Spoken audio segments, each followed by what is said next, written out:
Boa tarde, meu nome é Cláudio, mais conhecido como CJ.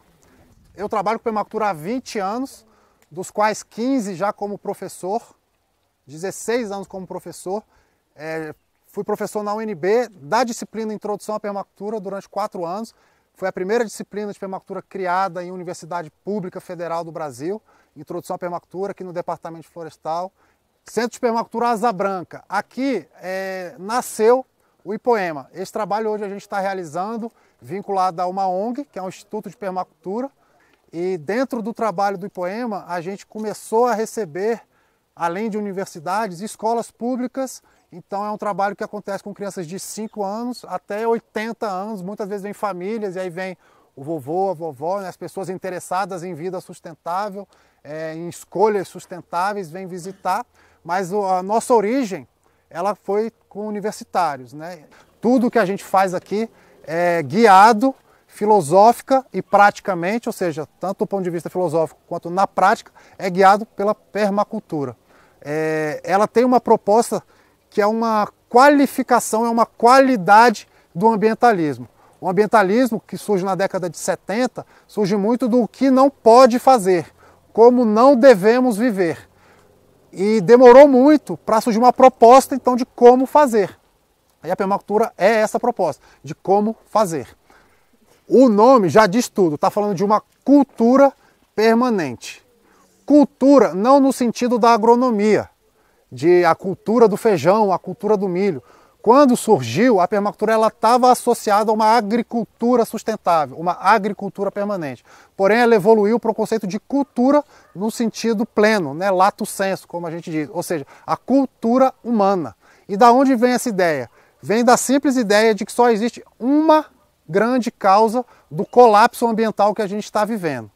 Não é o ser humano por si só, é o modo que o ser humano escolheu ao longo da sua evolução para fazer as coisas que precisa fazer para viver. A única coisa que causa todos os impactos ambientais é o modo de vida hegemônico, que é o quê? Pessoas morando em centros urbanos, com alto grau de industrialização, artificialização de todos os processos, uma forte dependência de uma matriz energética suja e poluidora e que se esgota, que é o petróleo. Esse modo de vida é que gera aquecimento global, falta d'água, excesso de lixo, desigualdade social, incremento das doenças. E a permacultura, como contraponto, ela é então a construção de um modo de fazer sustentável. Esse conceito de sustentabilidade, ele não tem nada de abstrato, ele é absolutamente concreto e científico. O que a permacultura pretende fazer então é como é que nós vamos construir a nossa casa, usar a nossa água, ofertar, usar e reciclar essa água, qual vai ser o nosso padrão de consumo, qual vai ser a nossa matriz energética, que tipo de energia vai ser gerada, qual é o impacto e a pegada, né, a pegada é o rastro dessa energia, quais são as nossas, como se dão as nossas relações sociais, relações econômicas, né? A permacultura ela envolve o aspecto social também. Então, desigualdade social a gente discute na permacultura. A permacultura é essa proposta de criar uma cultura humana, ou seja, todos os nossos hábitos, os nossos fazeres, de um modo que possa ser permanente por um tempo indeterminado, para que os netos dos nossos netos possam fazer o que a gente faz.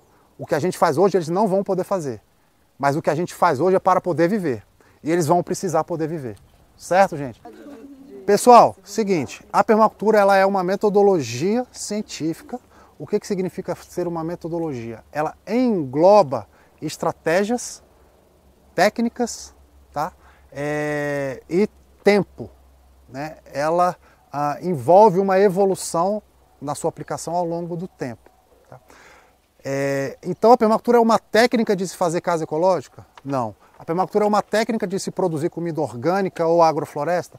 Não. A permacultura é uma metodologia para o planejamento de ambientes humanos sustentáveis. Quando a gente fala de ambientes humanos, a gente vai estar falando de, minimamente, produzir comida, produzir água, por mais que possa parecer estranho esse conceito, mas é isso, a gente tem que gerar essa água, ofertar e consumir energia e produzir alimento. São os 4 básicos. Estava aqui, professor, se eu tinha falado alimento. E produzir comida, né? Minimamente, estou falando aqui de necessidades básicas. Necessidades hoje da vida moderna. Mobilidade, relações, emprego, economia, são também necessidades. Só que essas 4 são as mais latentes no que diz respeito à ocupação do território. Quando a gente fala de ocupação humana, ocupação de quê? Ocupação do território, tá? Então, a alma da metodologia permacultural é o que a gente chama de design permacultural. É o design num território. Então é o que a arquitetura faz? É um desenho paisagístico? É o que a engenharia faz? Não. Por quê? Porque leva em consideração uma interdisciplinariedade que normalmente é negligenciada nessas outras áreas. Então o arquiteto ele não entende muito de solo. Na permacultura a gente vai procurar saber se eu estou construindo a casa num solo que na verdade deveria ter uma horta ou uma agrofloresta, né? Aqui na UNB, não sei se vocês sabem, mas a biblioteca da UNB foi construída em cima de uma vereda.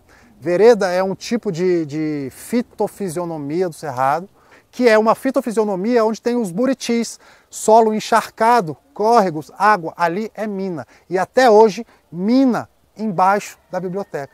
Então, o que o ser humano fazia, ainda faz, mas vamos começar a botar para trás essa história. Fazia era oprimir, a palavra é essa, a natureza em função dos seus objetivos. Então, se tem um morro e o que eu projetei lá no escritório passa em cima do morro, o que a gente faz?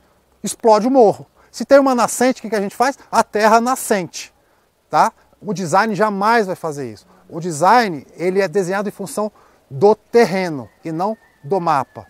E aí tem uma máxima que o Bill Mollison usa, mas não é de autoria dele, que é: o mapa não é o território. Ele é uma representação do território, mas o design ele é desenhado em função do território. Então, por mais que eu comece um design com objetivos claros e definidos, esse design é uma das diferenças de um desenho de engenharia, de um desenho de arquitetura estático, é que ele é susceptível, ele é flexível a mudar conforme a realidade do território. Beleza? Então, essa é a alma da permacultura, desenhar a ocupação de um determinado terreno. A permacultura ela foi cunhada o termo em 74, o primeiro livro, Permacultura 1, saiu em 78, então hoje são 40 anos já de permacultura. Em 2002, o David Holmgren, que é um dos australianos que criou, lançou um novo livro onde ele fala da permacultura para além da sustentabilidade. E aí ele traz os mesmos conceitos de design, mas não para um design de território, e sim para um redesenho da sociedade global. E aí é o delírio dos permacultores, porque a gente percebe a potencialidade de todos esses princípios, que por hora a gente está falando de aplicar na ocupação de um território, é aplicável também na construção de uma nova sociedade global, respeitando as diversidades, as diferenças e principalmente as regionalidades. Não faz sentido eu construir uma casa aqui, num clima tropical, do mesmo jeito que eu construo lá no clima temperado, temperaturas abaixo de 0. Tá? Aí tem a Universidade de Singapura, que tem um telhado verde nela, ela começa assim e passa em cima dela todinha. Você já viu esse projeto? Dá até para passar uma vaca por cima. Olha assim, só. Olha, pastar e... Olha a cabeça.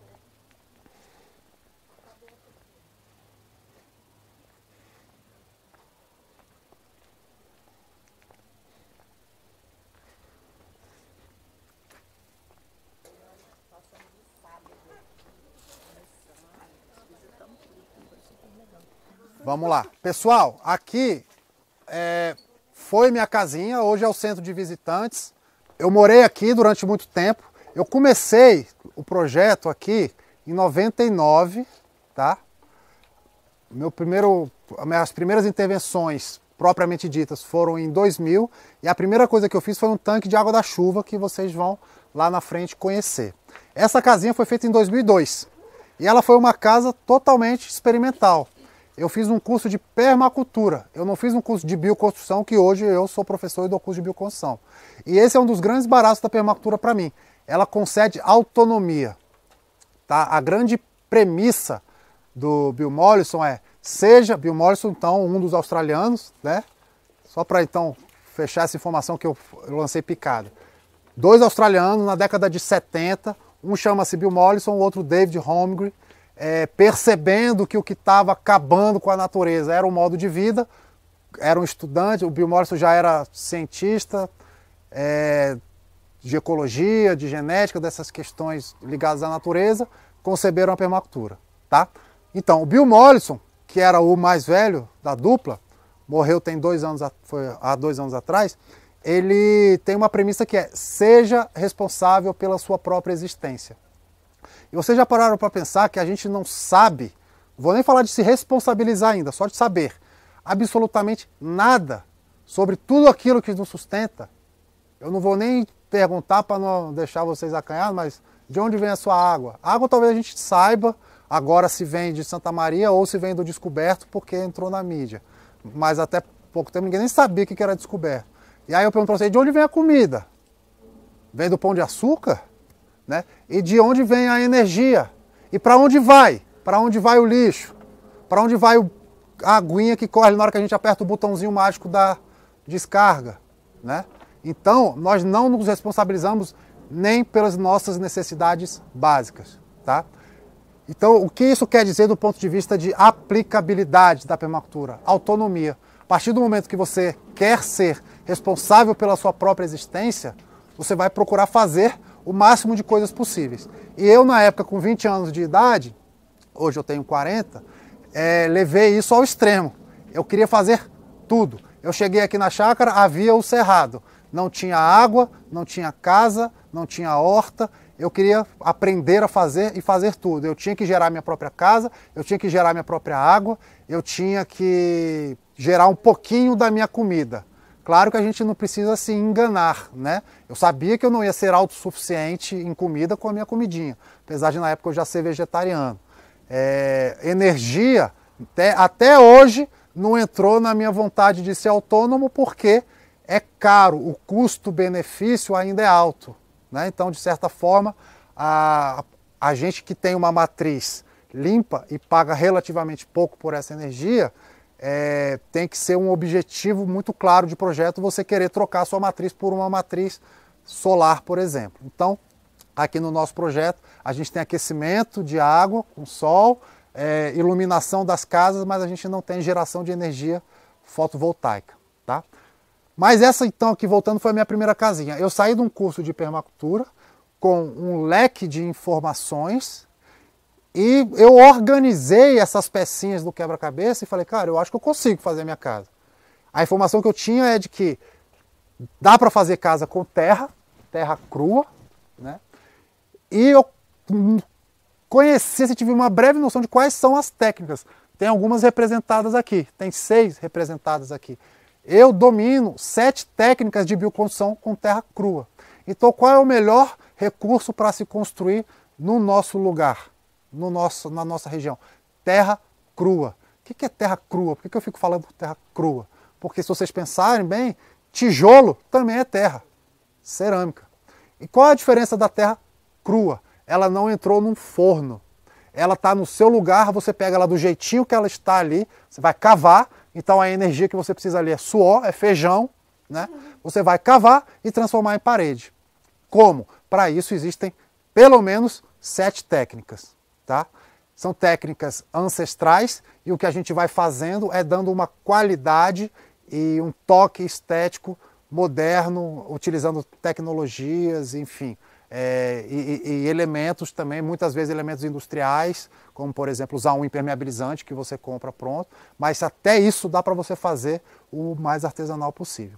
Essa técnica aqui, eu fiz ela dentro de um contexto de uma certa insegurança que eu tinha na época, era a minha primeira casa, eu fazendo por conta própria. Eu não tive nenhum bioconstrutor me ajudando, nem um conselheiro, nem nada. Eu falei, vou fazer, e na época nem tutorial no YouTube não tinha ainda, né?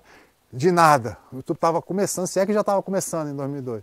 Então, eu não tinha muito acesso ao passo a passo das coisas, como fazer. O fato é que essa casa hoje ela tem 16 anos e agora ela está precisando de uma reforminha estética. Tá? Qual é o diferencial dela? Toda a terra veio aqui da chácara, inclusive a permacultura enquanto metodologia. Então veja, quando eu falar da casa, eu estou falando de uma técnica de bioconstrução.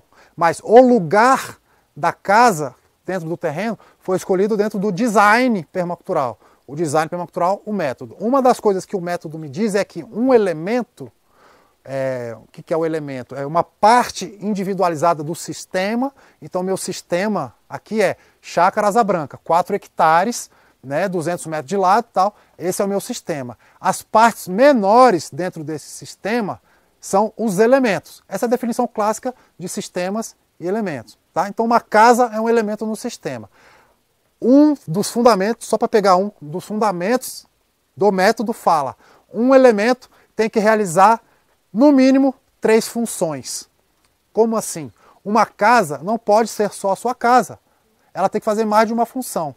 Tá? Mas o que eu quero falar não é nem da casa, é de onde veio a terra dessa casa. Eu não deixei um buraco lá. Na verdade, o buraco veio antes da ideia de fazer a casa, porque o buraco foi para guardar a água da chuva. Então eu fiz um buraco, construí um tanque para guardar a água da chuva e essa terra foi utilizada para fazer a casa. Então um elemento, tanque de água da chuva, 2 funções.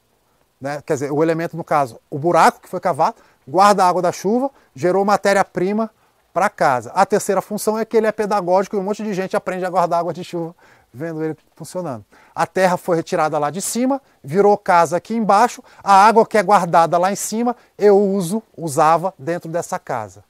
Usava, vocês vão entender logo mais, o projeto evoluiu, a gente hoje já não é mais só água da chuva. Fomos só água da chuva até 2010, tá? Então, essa é uma história da casa, né? A terra daqui da própria chácara. E os pilares são também madeiras escolhidas e colhidas no machado de uma a uma aqui nessa chácara. Por isso que são pilares tortuosos. Foi uma opção estética que eu aceitei. Provavelmente se eu tivesse uma plantação de eucalipto aqui na chácara, eu tivesse escolhido os eucaliptos, que são retinhos, mas eu não tinha. Então eu escolhi cerrado. Eu tinha uma técnica que eu desenvolvi, essa técnica é o desenvolvimento meu. Escolhi as madeiras do cerrado que tinham o mínimo de uma retilinidade, mas elas são tortas. A técnica permitia acompanhar. Então eu digo que essa casinha, que é a minha primeira, hoje eu tenho 16 obras de barro, inclusive a minha casa atual é uma casa de padrão Lago Norte, feita de barro e palha, tá? Essa para mim é uma das mais lindas de todas que eu já fiz, pela organicidade dela. Ela é como se fosse um cupizeiro um pouquinho maior que brotou aqui dentro. Ela conversa assim, plenamente com a paisagem, com o ambiente, com a estética, né? Ela é tão torta quanto o cerrado. Tá? Ela é aprumada, ela não vai cair para nenhum dos lados, não é uma torre de Pisa. Ela é estruturalmente aprumada, porém as paredes acompanham os pilares. Vou falar dele já já. Aí as pessoas me perguntam: ah, mas vem cá, cortar madeira não é antiecológico? O que vocês acham? Show de bola. Se eu plantar outra depois, não. Principalmente por isso. Mas eu faço uma perguntinha que precede a isso. Se não for madeira, vai ser o quê? Enquanto pilar de uma casa. Como é o pilar do apartamento ou da casa de vocês? Concreto. Vocês lembram o que é o concreto? Ferro, brita, areia e cimento. 4 elementos não renováveis, diferente da madeira. A madeira eu planto. Essa madeirinha que eu usei aqui, eu já plantei no mínimo umas 10 mil vezes isso aqui. Não. Na nossa ONG a gente já plantou perto de 1 milhão de mudas. Então, contando a ONG que eu fundei, criei, junto com o Eduardo, meu parceiro ali, como plantio meu, eu já plantei 1 milhão de vezes mais. Então, assim, um recurso que, na escala de vida humana, eu estou repondo. O ferro, só em era geológica que se repõe. São milhares de anos para você ter 1 grama de ferro no solo. A brita, a areia e o cimento que vem da mesma rocha calcária que a brita, a gente não repõe. Então, insustentável é um pilar convencional de concreto. A madeira não. Tá? Esse cara aqui, ó, carregando a viga aqui do deckzinho, da varandinha. Telhado vivo. Telhado vivo, perdão. Pilar vivo. Qual é a mágica aqui? A varanda está crescendo? O que vocês acham? Crescendo não, subindo, né? Não, porque o crescimento das plantas, diferente do crescimento do cabelo, se dá a partir da ponta, da gema apical lá da biologia, lá da 2º grau, para quem lembra. Então, na pontinha, aqui ele está crescendo. Se eu botar uma pluma aqui, ela vai sendo empurrada. Se eu amarrar uma fita aqui, ela fica aqui pro resto da vida. Claro que esse galinho vai engordar, mas não vai ter um deslocamento para o alto Tá? Então, essa árvore aqui ela já está estabelecida, é um barbatimão, ele tem esse tamanho mesmo aqui, não vai crescer mais. Mas se ela fosse crescer mais aqui, o que ia acontecer é que ela ia incorporar a vigota, ela ia abraçar essa vigota e ia virar um monolito aqui de madeira. Tá? Não está sendo empurrada para cima. Então a gente se arrisca com essas brincadeiras. Por quê? Só para não tirar a árvore. Sabe quantas árvores eu tirei dessa casa? Nem para fazer essa casa? Nenhuma. Eu tirei as árvores que são os pilares. Então uma função nobilíssima. Cortei uma árvore que está aqui. Ela não virou CO2, né? Ela está aqui. E as folhas dela viraram solo no mesmo lugar.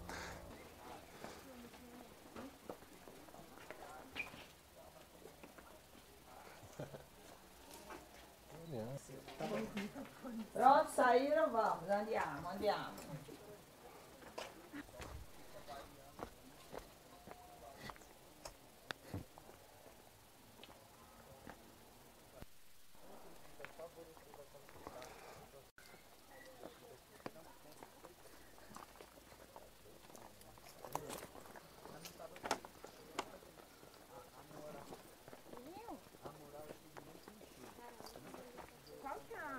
Então essa brincadeira aqui de você estar no meio do cerrado, com toda a fama de ser inóspito, não sei o quê, e os caminhos de mármorezinhos, né, branquinhos e bonitinhos, tá?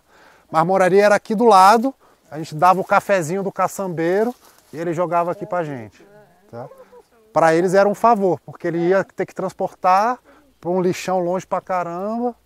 Mas aí me pergunta, vem cá, não é antiecológico usar o mármore? O que vocês acham? O cara não foi explodir a marmoraria para eu usar o lixo que sobrou. Então aqui o que a gente está fazendo? No último elo da cadeia de insustentabilidade, então a sustentabilidade é, explodiram uma rocha, gastaram um monte de energia com as máquinas pesadas para transportar essa rocha para uma indústria, na indústria gastaram energia para caramba para lapidar ela, levaram para o mercado, venderam, sobraram os cacos. O último elo dessa cadeia é, o caco vai para o lixão, tudo misturado. Então, no último elo da cadeia de insustentabilidade, eu vou lá e dou uma função, melhor do que acumular no lixão, né?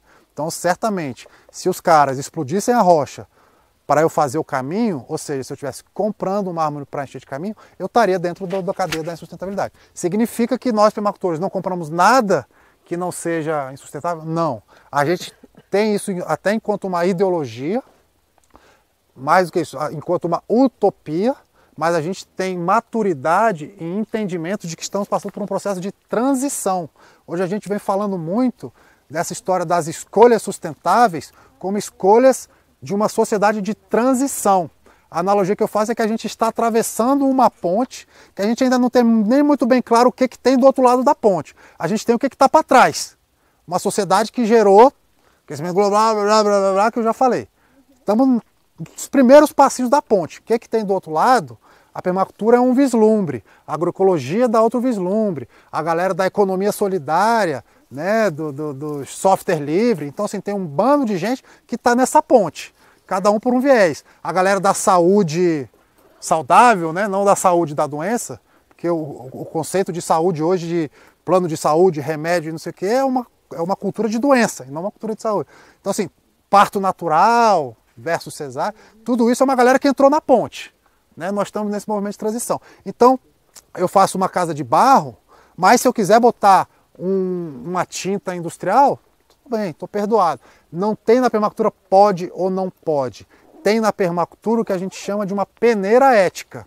Então, essa peneira ética, ela tem 3 preceitos que formam a malha dessa peneira, que é cuidado com o planeta, cuidado com as pessoas e redistribuição dos excedentes. Então, assim, se o que eu faço passou nessa peneira ética, está dentro da permacultura. Então, diferente... Ó, vocês notaram que eu comecei a me acelerar porque eu vi que a pessoa está com pressa.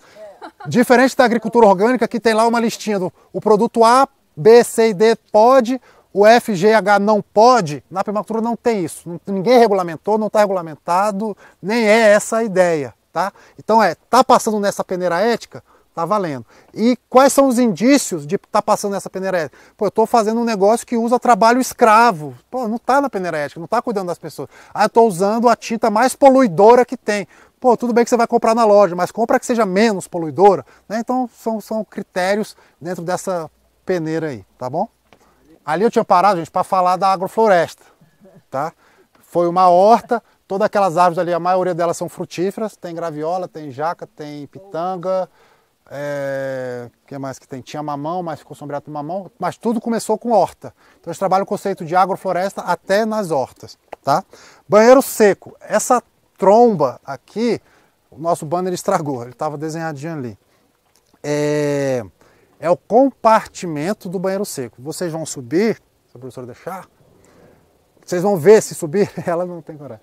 É uma bancada que não tem a louça, não tem o vaso sanitário, mas tem a tábua do vaso sobre uma bancada. Tá? Então aqui eu estou representando a bancada, a pessoa senta com as perninhas aqui, tá? Vaso normal. Aqui é uma bancada furada e o que vocês estão vendo, a parte de baixo dele, ou seja, paralela a essa aqui, aqui embaixo, tá aqui. Me ajuda aqui a representar. Você tá aqui, ó, tá furado aqui. Usou o banheiro aqui, vai cair o cocô xixi aqui e vai rolar para cá. Após o uso, a gente joga uma porção de serragem, tá? O que a gente está fazendo quando a gente joga cocô e xixi e acrescenta uma porção de serragem? A gente está gerando uma compostagem, tá? Isso aqui é uma solução fantástica para contextos rurais, tá? Ou para contextos residenciais onde há escassez de água. Porque para pensar, eu gosto do banheiro, professora, seco, como símbolo da permacultura. Porque nós somos uma sociedade que assiste a notícia no jornal de que está faltando água, e no intervalo desse jornal que acabou de dar essa notícia, a gente vai ao banheiro, joga 200 ml de xixi ali no vaso e usa essa pequena quantidade dessas 5 garrafas PET de água potável para transportar 200 ml de xixi. A água que falta naquela notícia do jornal e nas nossas torneiras é a mesma que a gente usa 10 litros para jogar 200 ml de xixi fora. Então, a humanidade gostou tanto dessa ideia de banheiro, que quando surgiu foi de fato fantástica, mas não tinha essa percepção de que a água potável poderia ser sim um bem finito, apesar de ser predominante no planeta a água, mas não em estado potável, né? Mas isso tem que ser atualizado, certo? Então o que acontece? É um símbolo de uma sociedade que não sabe nem como cuidar do seu próprio cocô, tá? Infelizmente essa é a realidade. E nós somos a única espécie terrestre que caga na água. Tá? Então assim, é uma desconexão muito profunda da nossa própria essência enquanto ser ecológico. Por isso que eu falei, é uma solução muito viável para áreas residenciais, e aí, claro, a escassez de água justifica, e áreas rurais. Tá? Mas existem outras soluções para situações prediais, onde o tratamento de esgoto é feito no próprio local e essa água pode ser reciclada. Tá? Inclusive países inteiros como o Japão reciclam a água utilizada, os países nórdicos, vários deles reciclam, né? Existem uns modelinhos mais modernosos, que se você pesquisar em inglês, compostable toilet, você vai ver modelos compactos, aonde se vende, principalmente na Califórnia, que é um estado muito avançado com essas coisas, tem um lado muito retrógrado, mas tem um lado absolutamente avançado em várias questões, desde da coisa da tecnologia, né, do Vale do Silício, etc. e tal, a questões ambientais. E lá eles têm, em lojas de departamentos, coisas que são kits pequenos que você instala no seu apartamento, um banheiro seco, que não usa água. Tá? Então existem também esses modelos que nós não temos no Brasil. Qual é a mágica real que acontece aqui? Quando eu estou jogando cocô e xixi com uma porção de serragem, eu estou gerando a nutrição ideal para isso aqui ser inoculado pelo ar, tá? Por um grupo de bactérias que digerem isso. A compostagem é um processo de decomposição acelerado por um grupo específico de bactérias. Eu falo essas coisas porque é a minha função aqui de professor e para vocês irem pegando nas entrelinhas como que tem fundamento científico em tudo que a gente faz na permacultura. Tá? O que rola? As bactérias que fazem a aceleração da decomposição, transformando uma decomposição em uma compostagem, são de um grupo específico que se chama termofílicos ou exotérmicos. O que acontece? Elas liberam calor no seu processo metabólico. Tá, E o que eu faço com essa informação? Com essa informação você entende que essa massa que está compostando pode chegar até 80 graus Celsius. Então se tiver um ovo de lombriga aqui dentro, vai ser torrado. Então essa informação é a informação que garante para a gente a sanidade do processo na hora de retirar esse adubo. E o que sai daqui? Esse pote está aqui tomando sol e chuva há muito tempo. Mas ele sai, esse aqui já não está muito nem valendo. Ele foi alterado demais pela intempérie aqui. Mas sai. A gente não maneja cocô e xixi. A gente tira adubo pronto. E eu juro para vocês, porque eu já esvaziei esse aqui uma vez e o da minha casa 2 vezes, que a gente tira isso aqui com a mão e cheirando. Porque é o melhor, para mim, é o melhor cheiro de natureza. É o cheiro de floresta, é aquele cheiro de solo de floresta. Deixa eu completar, galera. É o cheiro de terra fértil, cheiro de terra de mata, de floresta. Quem já entrou numa floresta úmida, pega aquele solo bem preto, é aquele cheiro. Tá? Adubo natural. Beleza? E faz o que com esse adubo? Usa para plantar muda. Pode plantar horta? Pode, mas a gente não recomenda para ser mais uma etapinha de segurança. Então, como diz o outro, a gente é doido, mas não come vidro. Então, assim, planta muda, não precisa plantar o alface porque está em contato direto com o adubo. Já uma árvore, ainda que frutífera, não há contato direto. A contaminação biológica, ela se daria por contato direto e não pelo processo metabólico, tá? Rapidinho, galera, só antes de vocês subirem. Ó, me escuta aqui, galera, porque essa informação só tenho aqui para falar. Essa técnica aqui, olha só a largura dessa parede. É uma outra técnica diferente da minha.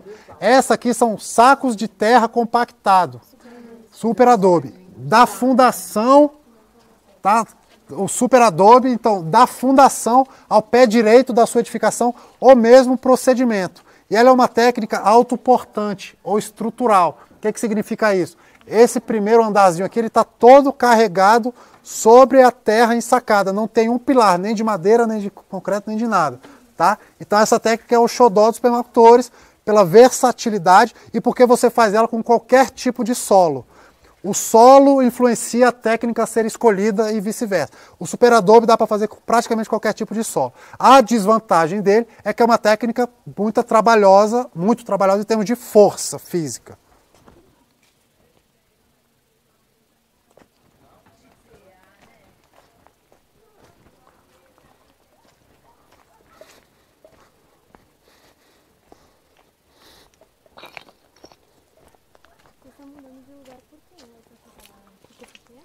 Não, há várias coisas.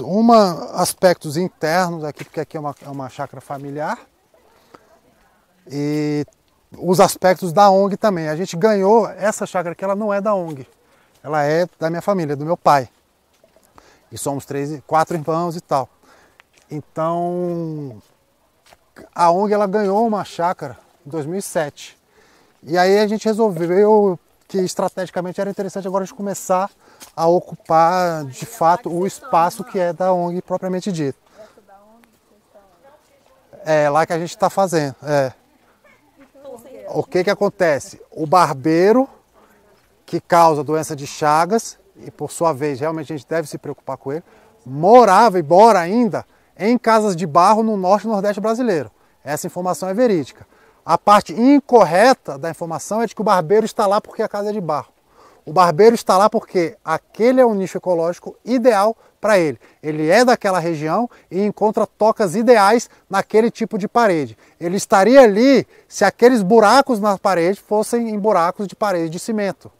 Tá? Então o fato dele estar lá não é pela parede ser de barro, é por serem paredes mal acabadas, cheias de buraco. E quando se fala de paredes rachadas, não são fissuras, são buracos, são tocas. Todo mundo pensa aquela imagem que você já viu pelo menos em filme, quem já foi no Nordeste já deve ter visto ao vivo.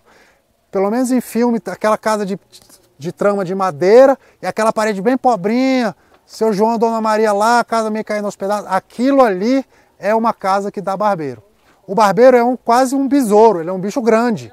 Ele não está numa fissura, ele mora em tocas dentro da parede. Tá? Então o problema não é a matéria-prima e nem tampouco a técnica, porque a técnica do pau a pique, que é aquela do norte e nordeste brasileiro, é a técnica da casa que eu moro hoje, que é uma casa luxuosa, de barro e palha, porém luxuosa, literalmente.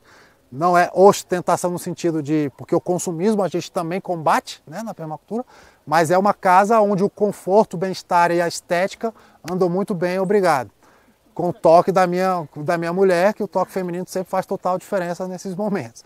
Então, o fato é que bastava um dia a mais de trabalho para aquele mesmo povo, aquela mesma gente, aquela mesma mão de obra e a mesma terra resolver aquele problema. Bastava pegar a mesma matéria-prima e alisar com a mão e acabar com os buracos e com as tocas do barbeiro, tá?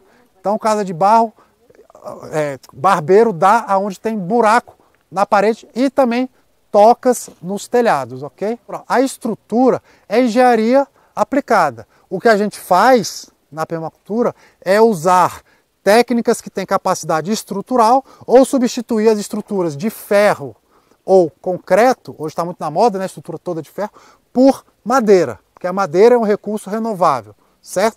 Trocou essa parte, as paredes é o que vocês chamam, nós que somos mais técnicos, de vedação. Então a vedação, ela não tem uma correlação com a parte estrutural que foi feita com a engenharia adequada, certo? Então, o que vai determinar o tamanho, a capacidade de suporte, peso do telhado, quantos andares, é a parte da estrutura, e a estrutura de madeira e de bambu também, dá para você fazer prédios. Não tem problema estrutural em relação a esses materiais. A vedação você vai fazer com a técnica que você souber fazer e que a sua terra te permitir, tá? Então essa casa é a casa do Leandro, meu irmão.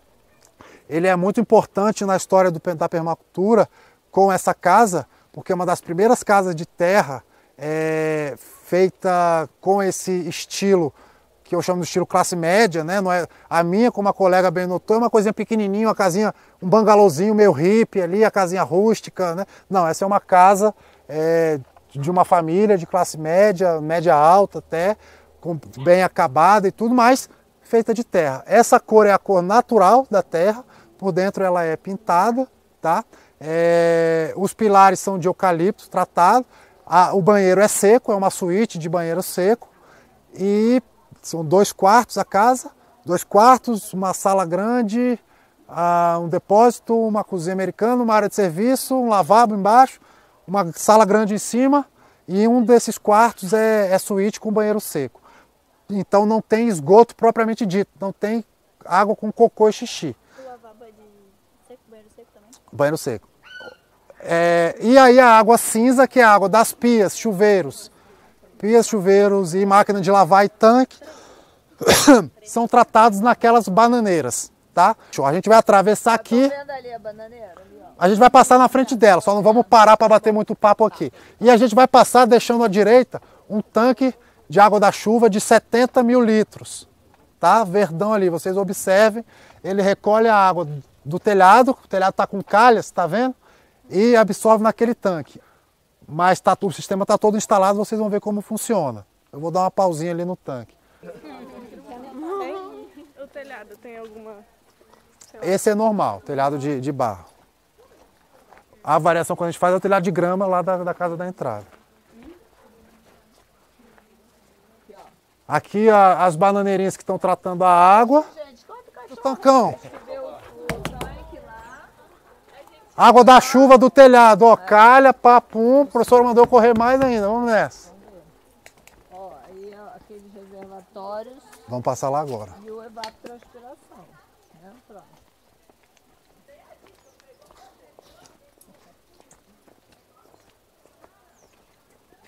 Aqui a gente passa por lá. Vem Pode passar aqui. Aqui eu paro só para mostrar essa copaíbazona aqui, ó, que é a mãe de todas.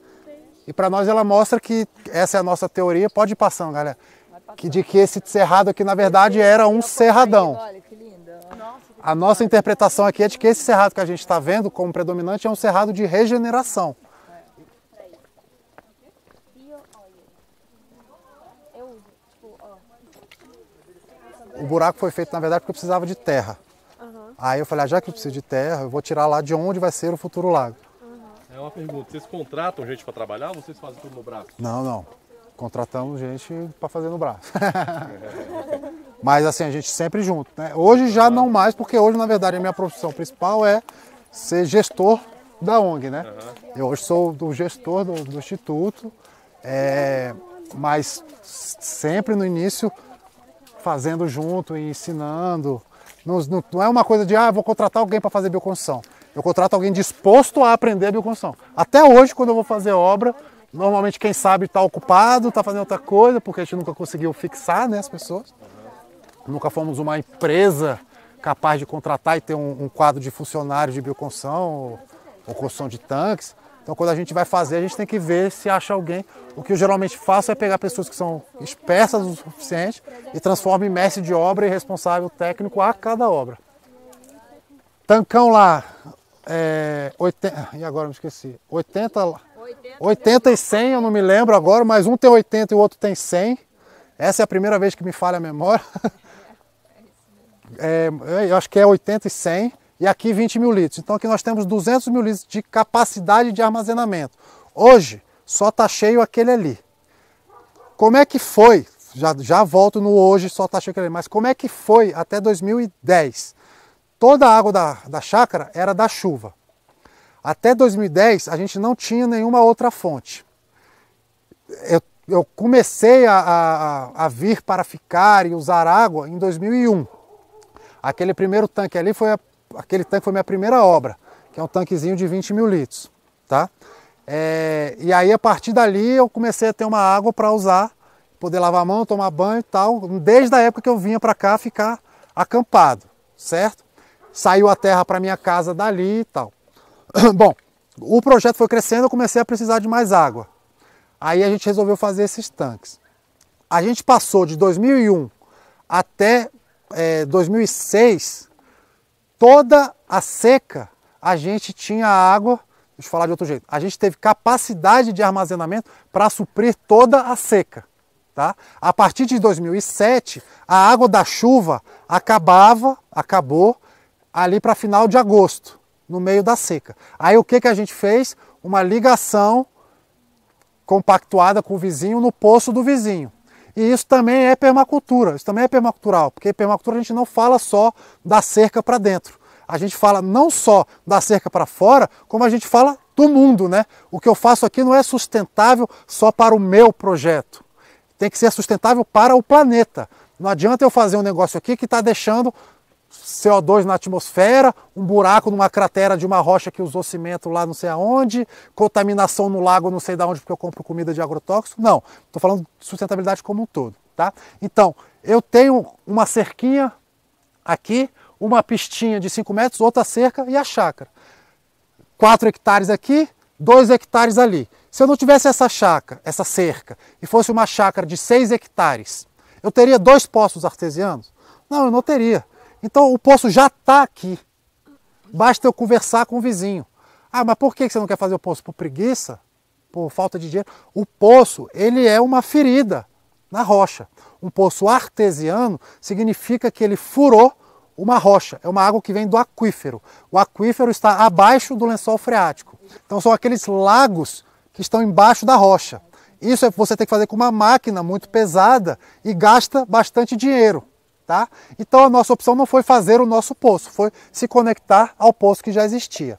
Beleza, passamos então de 2007 a 2010, usando, quando a água da chuva acabava, o poço do vizinho e a gente dava uma contribuiçãozinha para a energia dele.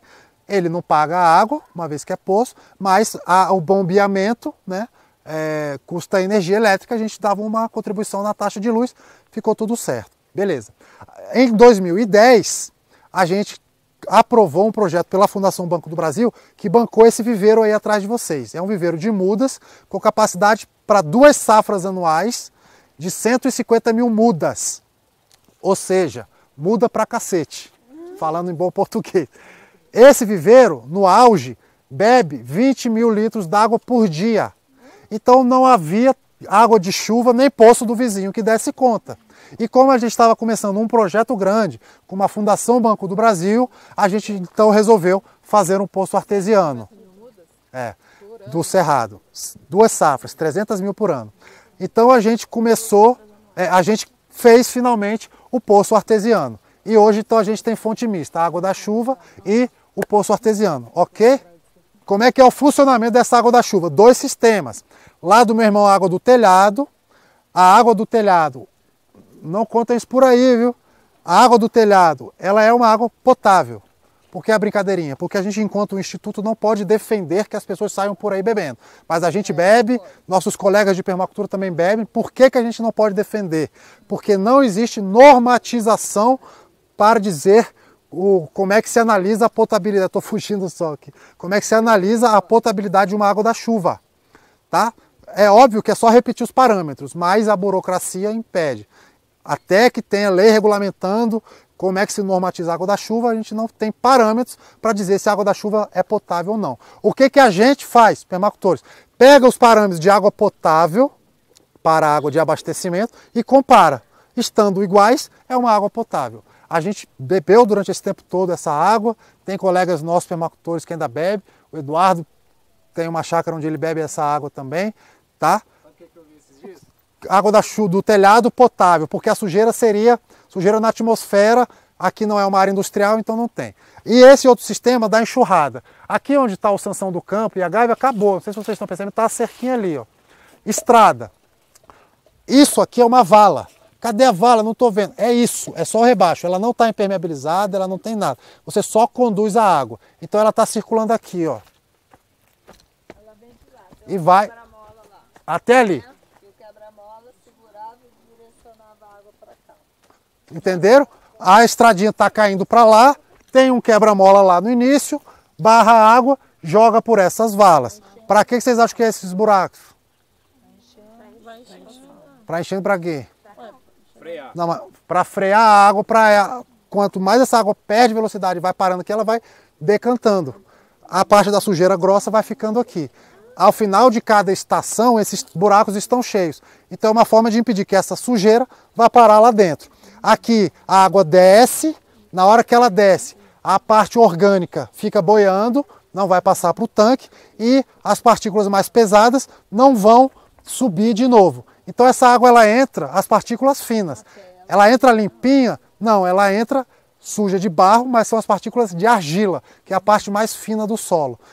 Com um mês, essa argila estava decantada e essa água cristalina. Durante esse mês, onde ela ainda estava com tonalidade de barro, onde hoje é só uma caixa d'água ali, tinha uma caixa de um filtro artesanal, também feito com carvão vegetal, todo à mão, e eu conseguia lavar camisetas brancas com a água que corria pela enxurrada. Tá? Acho que agora eu falei tudo. Todo mundo. Tá no primeiro ramal. Deixa a galera passar.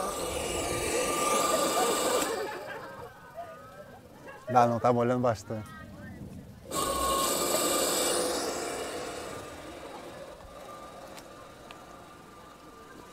Não tem jeito, uma bateria aqui, você vai mais um pouquinho, mas é impressionante como consome bateria parada.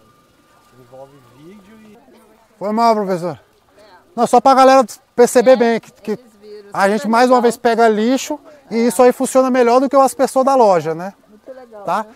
Aqui é um projeto socioambiental do Ipoema. Essas mudas, elas foram plantadas para serem, elas foram produzidas, né, para serem plantadas num projeto. Inclusive estão abertas a doação, quem quiser vir buscar. Elas são mudas de quê?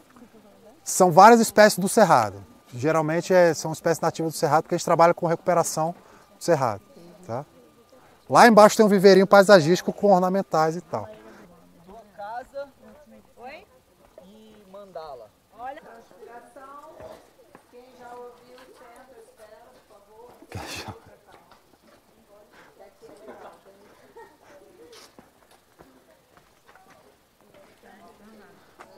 Seguinte, galera, essas duas manilhas, quando a gente estava com fluxo, eu falei para você lá no início que a gente está na transição, né? Mas quando a gente estava com fluxo de visita praticamente todo dia, como vocês estão vendo ali, tem lanches, sempre fruta, então era gerado um resíduo orgânico.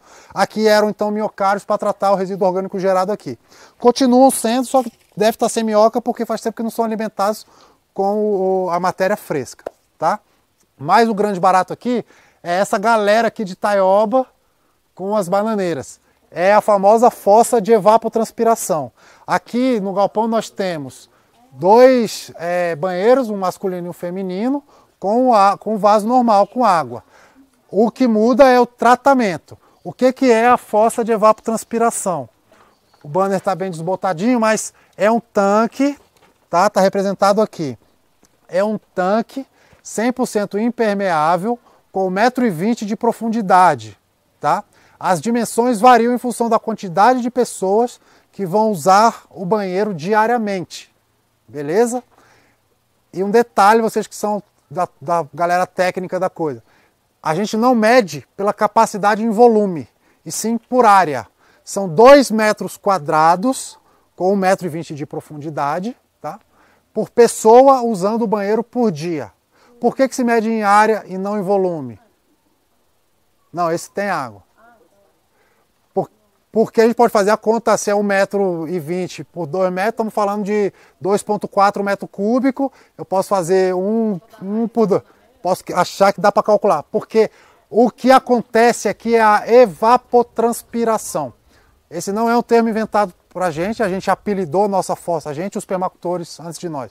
Essa fossa de evapotranspiração, ou tanque de evapotranspiração, mas evapotranspiração é um processo que acontece em qualquer vegetação na natureza, de um gramado a uma floresta amazônica. É a soma da evaporação do solo com a transpiração das plantas. As plantas também suam, assim como a gente. Tá? Quem nunca fez esse experimento, amarra um saquinho numa folha de uma goiabeira e de manhã você vai ver que esse saco está todo molhado. A planta também transpira. Tá? Então a gente tem uma área delimitada que vai evapotranspirar. Isso é medido em área porque o que determina a minha capacidade de evaporação é a área. Não adianta eu ter 10 mil litros e uma abertura de 1 metro só, porque a mágica que vai acontecer ali é a seguinte, eu dou a descarga e isso encontra um tanque impermeável e está enchendo. Se é impermeável, está enchendo. Qual é a mágica então? Toda a água ali vira vapor na atmosfera, seja pela evaporação direta pelo solo, o sol esquenta, a água evapora, seja pela transpiração da planta. Uma bananeira grande consome 50 litros d'água por dia e evapora outros 100. Então 100 litros d'água por dia são evaporados para a atmosfera. Então olha que coisa linda que esse sistema faz. Pega uma água cheia de cocô e xixi e transforma em vapor limpo na atmosfera. Porque no vapor, tanto da evaporação do solo quanto da transpiração das plantas, sai a água pura, sai só o vapor d'água. E o que acontece com os nutrientes que estavam ali? Uma chance.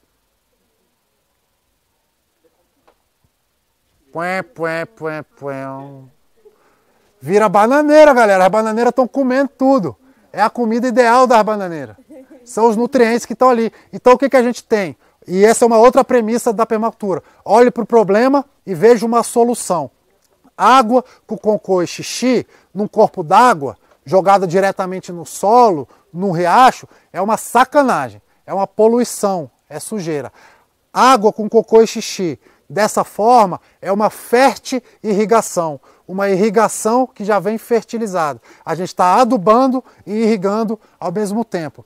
Ou seja, a gente sai de um problema que seria uma fonte de contaminação e vai para uma solução fantástica que é uma fonte inesgotável de fertilidade. Por que inesgotável? Na nossa época seca, os nossos oásis de fertilidade são as nossas fossas. Então, ao invés de eu ter uma fonte de problema, eu tenho uma fonte de solução. Eu tenho uma fonte de solo fértil e de umidade permanente. Então, ia falar 24 horas por dia, passa 12 meses do ano verde, porque está recebendo adubo e água diariamente. Então, é uma ilha de fertilidade. Se você não quiser plantar bananeira, você faz um jardim ornamental. Pode plantar alface, cenoura? Plantar? Pode, mas não pode comer. Porque essa umidade que chega até em cima, então veja, ela não vai transbordar se estiver bem dimensionada, mas o solo fica umedecido. Essa umidade, ela é uma umidade que pode conter coliformes fecais. Afinal de contas, eu joguei água com cocô. E os coliformes fecais, os potenciais patogênicos que causam mal para a saúde, são outros seres vivos, são seres biológicos, não são elementos químicos. Então não tem como uma bactéria entrar pela raiz de uma bananeira, virar uma célula vegetal da bananeira, entrar no processo metabólico dessa bananeira e sair na banana. Então a bananeira está liberada para consumo, porque a contaminação se daria por contato. Por isso que o alface, que é coladinho no solo, e a cenoura, que é dentro do solo, a gente não pode comer, porque por contato ela pode estar contaminada. Já a bananeira, o mamão não gosta muito dessa condição muito úmida. Uma planta pequena, uma acerolinha, né, você pode comer sem problema nenhum. Beleza? O Ipoema foi premiado em 2011 com uma solução que a gente chamou de água sustentável, que é uma junção de 3 técnicas: a fossa de evapotranspiração, o tanque para armazenamento de água da chuva do telhado como água potável, um tanque como esse, que vocês viram lá na casa do meu irmão, e o círculo de bananeira, que é quando a gente separa a água cinza da água negra. O círculo de bananeira ele é muito parecido com a fossa de evapotranspiração, visualmente, porém, como ele não tem um contaminante pesado, como cocô e xixi, pesado não quimicamente, né? Quimicamente pesado é mercúrio, chumbo e tal. Mas como não tem um contaminante forte, como cocô e xixi, ele não precisa ser impermeabilizado. Porque o que vem na água cinza? Resto de sabão, restinho de comida da pia e pano, se lavou roupa e gordura vegetal, gordura humana do banho. Só, isso não é contaminante, então a gente não precisa impermeabilizar. As plantas no círculo de bananeira traçam tudo isso, inclusive a gordura. Beleza? Você falou da água cinza, água negra, o quê? Água negra quando tem cocô e xixi. Água cinza quando ela foi usada, uma água servida que não tem cocô, tá? Para fechar, eu acho, só apontar ali a hortinha, quem não viu, tem uns canteirinhos ali, orgânicos. Essa aqui já é pau a pique clássico. A casa de barbeiro é essa aí, ó. Aonde que o barbeiro vai morar? O barbeiro não vai morar aí, não tem onde ele morar. Vocês ensinaram essa não, né? Essa aqui você não fez com a galera não, né? Quem não fez essa ainda... Viu? Olha aí a eficiência. Isso que tinha 2 turmas que nem sabiam, hein? Para quem não sabe, é só acompanhar. Vai no flow. 1, 2, 3. Dá para melhorar, porque agora todo mundo já sabe. 1, 2, 3. Bom demais, hein? Não precisa nem explicar mais as coisas. Galera, agradeço a presença de todos, agradeço ao professor Eliette. Para mim é sempre um prazer. Eu trabalho com permacultura há 20 anos e o que eu mais gosto de fazer é isso. Para mim esse é um dos melhores lugares do mundo para estar, aqui na Asa Branca, fazendo uma das coisas que eu mais gosto de fazer. Então isso só acontece porque vocês vêm até aqui, a professora sempre traz seus colegas. E eu vou deixar uma mensagem final e vou passar a bola para o Lucas. Gratidão total aí ao Lucas e ao Routier, que sempre me ajudam nessa empreita. Eduardo, meu parceirão aí de fundação do Ipoema, está escondido ali atrás. A dupla da filmagem que hoje veio fazer essa filmagem especial. A Edilene, que fez aí, cuidou do nosso rango, tá escondidinha lá para trás, tá? Seguinte, galera, durante muito tempo, eu tenho 20 anos nesse trabalho, a permacultura já há 40, as pessoas associaram isso a arquitetos, a agrônomos, a pessoal que já mora na roça, agricultores, e a gente levou um certo tempo para entender que somos nós que temos que mudar. Quem consome os recursos do planeta, quem consome e acaba com o equilíbrio ecológico, somos nós, seres urbanos e de alto poder aquisitivo. Né? Então, se por um lado a miséria ela faz parte da degradação ambiental e gera degradação ambiental, por outro, são os grandes ricos, né? E a classe média, média alta, que consome os recursos. Então somos nós os responsáveis por essa transformação. Então eu quero só deixar essa mensagem de que a grande transformação que os nossos filhos precisam, que os filhos dos nossos filhos, os filhos dos nossos filhos precisam, ela tem que ser feita agora. Porque o que a gente está legando é um futuro de muita incerteza, é um futuro de muito sofrimento à vista, mas dá tempo de resolver. A grande questão hoje não são mais não é mais conhecermos, enquanto humanidade, as soluções. As soluções técnicas e tecnológicas já existem para praticamente tudo. Não existe mais falta de alimento no mundo, mas ainda existe fome, né? Existe gente passando fome em quantidade menor do que a de obesos. Nós temos 1 bilhão, 900 milhões de pessoas passando fome e 2 bilhões de obesos, né? Existem doenças curáveis que matam. Tá? Então a gente está buscando a cura para o câncer, a cura para a AIDS, mas tem gente que morre de tuberculose, gente que morre de malária, né? Gente que morre de dengue, então, gente que morre de diarreia. Então, assim, são questões de escolhas. E a tecla que eu venho batendo hoje, com 20 anos de premacultura, 40 anos de idade, meu filho mais velho vai fazer 20 anos esse, a mais nova tem 12, e é por eles que eu faço isso, é pelas gerações futuras, é pelo futuro da humanidade, é que devemos agora fazer novas escolhas, escolhas sustentáveis. Muito grato.